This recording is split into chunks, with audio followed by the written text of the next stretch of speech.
चंद्रपूर गडचिरोली जिल्ह्यात वाढत असलेल्या मानव वन्यजीव संघर्षाचा मुद्दा आमदार विजय वडेट्टीवार यांनी मुंबई येथे सुरू असलेल्या अर्थसंकल्पीय अधिवेशनात मांडला। वाघाच्या झुंजीमध्ये वाघांचा मृत्यू होतो, कारण आता वाघांची संख्या महाराष्ट्रात लक्षणीय वाढली आणि त्यामुळे त्यांना जेवढा अधिवास लागतो, जेवढा त्यांना टेरिटरी लागते, त्यापेक्षा अधिकची संख्या असल्यामुळे वाघांची झुंज होते आणि त्यामुळे वाघांचा मृत्यू मोठ्या प्रमाणात होतो। वाघ आता जंगल सोडून, कारण अधिवास कमी पडत असल्यामुळे शेतीकडे मोठ्या प्रमाणात यायला लागले, गावाकडे यायला लागले आणि पर्यायाने वन्यजीव आणि मनुष्यामध्ये प्रचंड त्यामध्ये संघर्ष सुरू झाला आणि यातून निष्पाप लोकांचा शेतकऱ्यांना मोठ्या प्रमाणामध्ये आपला जीव गमवावा लागतोय अध्यक्ष महोदय। म्हणून माझी विनंती आहे की अधिकचे जेवढी वाघ असतील महाराष्ट्रातून लवकरात लवकर ट्रान्सलोकेट करा, त्यांना स्थलांतर करा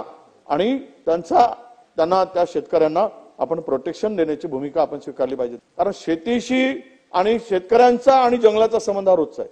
जंगलामध्ये उपजीविकेसाठी जावं लागतं, वन्य आपल्या जंगलातील जे मोहाफुलं आहेत ते गोळा करायसाठी शेतकरी किंवा मजूर जातात, त्यामुळे जंगलात जाणारच नाही असं काही भूमिका होत नाही, ते जंगलात जाणारच, उपजीविकेचं साधन आहे म्हणून जाणार आणि अशा वेळेस वाघापासून संरक्षण करण्याची भूमिका सरकारने इथे जाहीर केली पाहिजे आणि अधिकची संख्या असेल ती हटवण्याचं काम या ठिकाणी झालं पाहिजे। या वन संरक्षणासाठी, वन्य प्राण्यांपासून संरक्षणासाठी जे सोलर फिनिशिंग मागेल किंवा आपल्या कुंपण मागेल ते उपलब्ध करून देण्याचं काम आपल्याला करून द्यावं लागेल, शेती वाचवावी लागेल, अशी माझी आपल्याला या निमित्तानं मंत्री महोदयाकडे विनंती आहे अध्यक्ष महोदय।